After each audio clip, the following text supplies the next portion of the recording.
தீமோத்தேயுவுக்கு எழுதிய முதல் திருமுகம் அதிகாரம் 3. சபையை கண்காணிக்கும் பொறுப்பை நாடுகிற எவரும் மேன்மையானதொரு பணியை விரும்புகிறார்.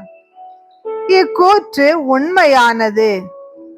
ஆகவே சபை கண்காணிப்பாளராக இருப்பவர் குறை சொல்லுக்கு ஆளாகாதவராகவும் ஒரு மனைவி கொண்டவராயும் அறிவு தெளிவு கட்டுப்பாடு விருந்தோம்பல் கற்பிக்கும் ஆற்றல் ஆகியவற்றை உடையவராயும் இருக்க வேண்டும். அவர் குடிவெறிக்கும் வன்முறைக்கும் இடங்கொடாது கனிந்த உள்ளத்தவராய் இருக்க வேண்டும். சண்டையையும் பொருள் ஆசையும் தவிர்ப்பவராக இருக்க வேண்டும்.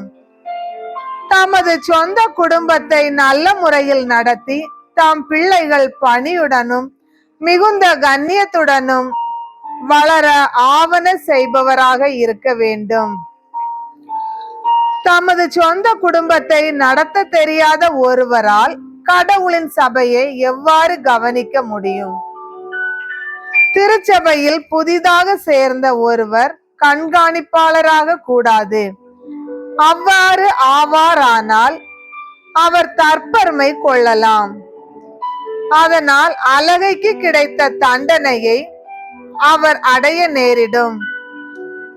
சபை கண்காணிப்பாளர் திருச்சபைக்கு வெளியே உள்ளவரிடமும் நற்சான்று பெற்றவராய் இருக்க வேண்டும்.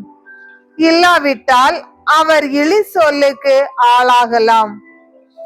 அலகையின் கண்ணியிலும் விழ நேரிடலாம். அவ்வாறே திருத்தொண்டர்களும் கண்ணியமுடையவர்களாக இருக்க வேண்டும்.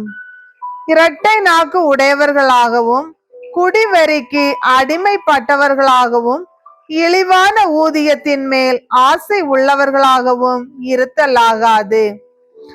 எச்சரிக்கை: தூய மனச்சான்று உடையவர்களாய் விசுவாசத்தின் மறைபொருளை காத்து வர வேண்டும். முதலில் இவர்களை சோதித்து பார்க்க வேண்டும். இவர்கள் குறையற்றவர்கள் என காணப்பட்டால் திருப்பணி ஆற்றலாம். அதுபோலவே பெண்களும் கண்ணியமுடையவராயும் புறங்கூறாதவராயும் அறிவு தெளிவு உடையவராயும் எல்லாவற்றிலும் நம்பத்தக்கவராயும் இருக்க வேண்டும். திருத்தொண்டர்கள் ஒரு மனைவி கொண்டவர்களாயும் பிள்ளைகளையும் சொந்த குடும்பத்தையும் நல்ல முறையில் நடத்துகிறவர்களாகவும் இருக்க வேண்டும்.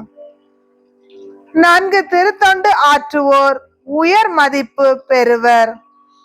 இயேசு கிறிஸ்துவின் மேலுள்ள நம்பிக்கையை குறித்து அதிக துணிவோடு பேசுவர். நான் விரைவில் உன்னிடம் வருவேன் என்னும் எதிர்நோக்குடன் இவற்றை உனக்கு எழுதுகிறேன்.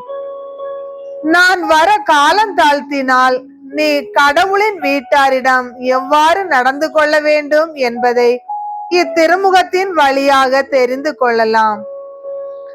இவ்வீட்டாரே வாழும் கடவுளின் திருச்சபை. இத்திருச்சபை உண்மைக்கு தூணும் அடித்தளமுமாய் இருக்கிறது. நமது சமயத்தின் மறை உண்மை உயர்வானது என்பதில் ஐயமே இல்லை.